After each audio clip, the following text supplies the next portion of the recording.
don't intentionally put themselves in danger, but fighters put themselves in danger every day. Some say we do it for money. Some might say it's a sickness. What about you? I'm rich in a lot of things, but money and happiness ain't one of them. Bernard Bang Bang Rozyski, Bang Bang, is an American professional boxer, a featherweight who held a professional record of 42-6-2. Say hello to your grandfather. Hey. Nice to see you again. How you been? All right, and yourself? Good. This is a wonderful movie. I go to the IFC Center a lot these days because I'm a member now. So I saw the trailer there. I'm like, oh, Tim's in another great movie showcasing his talent as a lead, which I like and enjoy. Lucky for me. Yeah, it's a very very special film. It's very it's a crazy interesting character. So I was curious, like, how did Bernie come your way? I mean, did you know either the director or the writer beforehand, or did it just kind of show up on your desk? Vincent Grashaw had offered me the part of Josiah in What Josiah Saw. Okay. I think it's his second movie. And I just wasn't able to do it. But we had a good exchange. It was very, very good, kind exchange with one another. And then he brought this to me once he had signed on to direct it. And I loved the script by Will Janowitz and just thought, okay, I want to be involved with this. It's an incredible challenge. I'm not naturally a confrontational person, and I certainly have never boxed. But that's why one of the reasons I love acting is because with each role comes the challenge of internalizing stuff that's unfamiliar to you and learning new tasks and abilities and sharpening edges that you might not even have known were there. I mean, it ends up being a fairly physical role, even though you don't expect it. I mean, it's you kind of expected that Bernie was going to be on the sidelines, and then you later on, spoiler, you actually get in a physical fight. So, I mean, did you do any kind of training or do any kind of like talk to any boxers or anything like that? I talked a lot with Teddy Atlas and read his book, and he was an enormously useful source. And then I trained extensively for about 6 months with a guy named Martin Snow, who has a gym in downtown New York and was a heavyweight boxer himself. And he really brought me up through through a difficult course, 5-6 days a week for month after month. And it got me in good physical nick and good psychological nick to play this part. Yeah, I know a few New York actors who box, who just do boxing as a staying in shape kind of thing. So it's kind of become a regular thing almost, at least here in New York. But so once you came on board, did you help Vincent at all, like with casting, like finding the other actors like Nina and some of the other ones? Did you recommend? Yeah, some of my friends ended up coming on. So yeah, I helped I was an executive producer on the movie, and part of that was working with them on the script. Not in a intrusive or meddlesome way, but in certain respects, just getting the role right for me, because in the original script, he was a middleweight or a heavyweight, and so we had to make him a featherweight so that I could play him, and just some other stuff. I was a little bit young for the role, and so putting in lines like, a young grandpa, that kind of thing. But with a script that was already tremendous. I mean, the writer, Will Janowitz, did a great job with it. But then also, yes, casting. So Kevin Corrigan and ninaarianda were both people that I brought in. It's my second movie with Nina. Oh, nice. Cool. Yeah, I actually saw Kevin's band play like a couple weeks ago, and I talked to him a little bit about the movie because I'd seen I'd already watched it already. So I said, hey, Uh-huh. it's he's a really have you seen his band? It's a really interesting band. No, I've got to go see him. Yeah, it's called New York Grim. It's pretty crazy, like old CBGB's type band. Oh, Awesome. great. I'm seeing Kevin tonight, so I'll Oh, ask him about it. oh, great, super. And what about Andrew Liner as Bernie's grandson? I mean, that's a kind of amazing find. I mean, I think Andrew is fantastic in the movie, and that's all Vincent Grashaw and the casting director. I had nothing to do with that one, but I was really grateful when he showed up on set and I got to meet him and work with him. Same with Erica Gimple and Glenn Plummer. Oh, okay. Oh, I assumed Glenn was a vet or had been doing acting for a while. Is that not true or? Oh no, Glenn is an absolute vet. He's been doing it for a long time, and he says that I was the reason he did the movie, but I take no credit for that. Vincent Grashaw reached out to him, and it's a great role, and he does it beautifully. Yeah, absolutely. Yeah, it's fun. And yeah, like I said, you have fun fight sequence at the end, which is the scenery destroying, literally. Yeah, I remember seeing his training session and saying to Vince, Jesus, because Glenn had boxed before. And I said, man, I don't know if I'm going to get up to that level. But magic of movies, they made it look like we were comparable. Oh, yeah, nice, yeah. But if Glenn and I were to box, I'd be out cold in about 10 seconds. Oh wow, how tall is he? He's got about he's about my height. Oh, the same height. Oh, really? Okay. Yeah, but I weigh around 120, and I think he must weigh 135, and he's not fat. Right, it's all muscle. Yeah.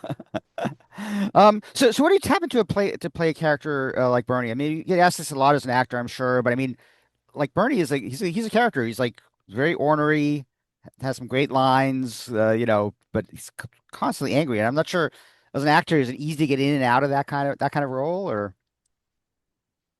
Well, I think men in general, because I've worked with so many actors, both as a director and as an actor, I think that it's easier for us to find anger than it is sadness. And the trick really is modulating it so that it doesn't seem over the top or put on. And so really what was tough about playing this role in a good way was to keep the anger at a simmer, and only release it at certain moments, so that it wasn't just some guy storming through a movie yelling at everyone. Yeah. Well, I definitely felt seen. I feel I don't yell at everyone, but I definitely seem to be in a simmer when I'm walking around New York. I mean, New York City kind of does that to you. You kind of like. Yes, it does. Doesn't it? Yeah, just walk around New York, and then you actually film in Detroit or Rosedale. I guess it's a kind of a. Well, it's set in Hamtramck and in Detroit, but no, we shot in Covington, Kentucky, and a little bit in Cincinnati. Oh, really? Oh wow, okay. Mostly though, almost exclusively though, the Cincinnati parts were just exteriors. So to look like Detroit, and that's just because of the tax break in Kentucky. These movies, you scrape the money together. And often with indie films, especially, what's called soft money, whether it's a rebate or a tax break, the state is kind of acts as a part of your film's equity. Oh, sure. Yeah. Did I see that Will played a role? Is he an actor? Yeah. Is he an actor? Or? Will's a wonderful actor. He was in The Sopranos. Oh, okay. Yeah, so he's a really good actor and just as good a writer. I think he's wonderful at both. Who did he play in the movie? Because I would He notice that later. plays the boss of my grandson at the pit, Oh, nice. the burn Okay. pit. Yeah. Okay. Oh, very cool. Very cool. It's funny. Last time we spoke was for Leaves of Grass at South by Southwest with Edward Norton. Yes. A long time ago. But the crazy thing about that is that it was like a year after Incredible Hulk came out. And of course, because I was ready for superhero hype, I had to ask you guys about, we're turning for Incredible Hulk, especially because your character was kind of enhanced at the end of that movie, and you did end up coming back. Were you kind of surprised when they, out of the blue, like 15 years later, they go, oh, hey. I was certainly surprised. I'd given up on it, and I'm incredibly grateful that I was brought back in. Yeah.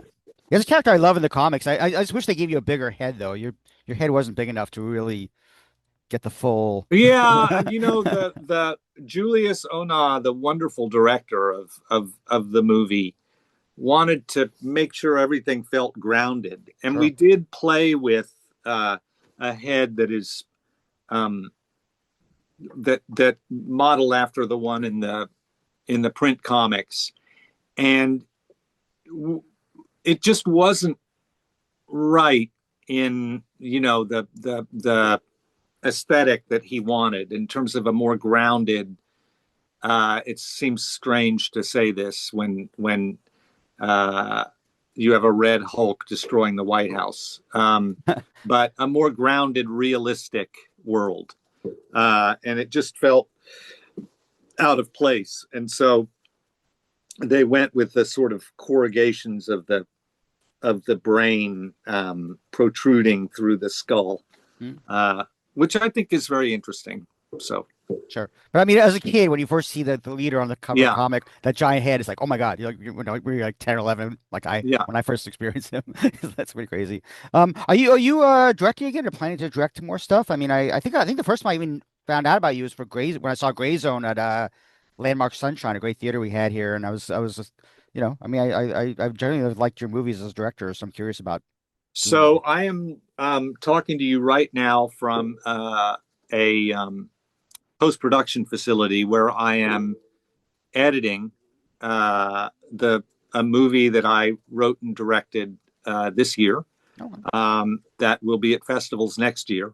It's called The Life and Deaths of Wilson Shedd, and it stars Amanda Seyfried and Scoot McNairy, Nice. Wunmi Mosaku, William Jackson Harper, Missy Pyle, and myself. Nice. Is it an original story that you came up Yes. with? Oh, Yeah. nice. Excellent. Well, look for it. What's it called again? The Life and Deaths of Wilson Shedd. Okay. I will put that in my brain and remember it. I don't go to many festivals as I used to, but I'm sure it'll pop up somewhere and I'll check it out. Let me see if I have any More to the questions. point, however, I do have a novel that's coming out in my second novel in December, and it's called Superhero, Okay. and it takes place in the superhero movie space. So Oh, I hope you'll look out for that. And in fact, if you want to get an advance copy, I'm sure they might be able to get you one. oh, great. Is it based at all on your experiences in that realm, or is it completely just a fiction? I could not have written the novel without my experiences. Yeah, that's fair. Fair enough. Fair enough. Well, listen, it's great talking to you again. Great seeing you again.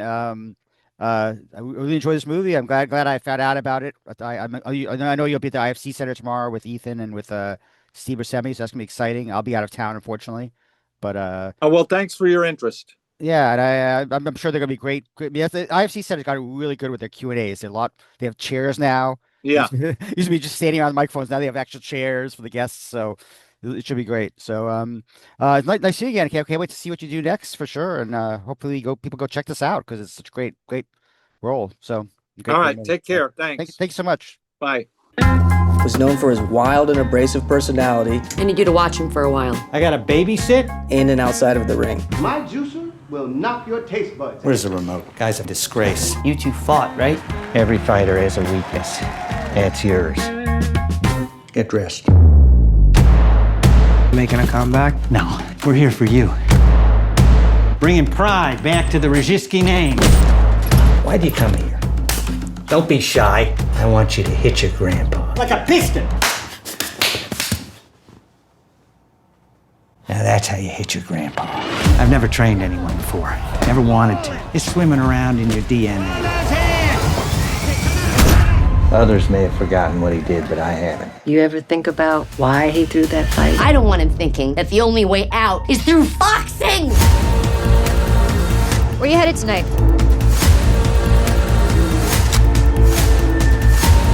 You don't need to start pushing. I haven't heard that in a while.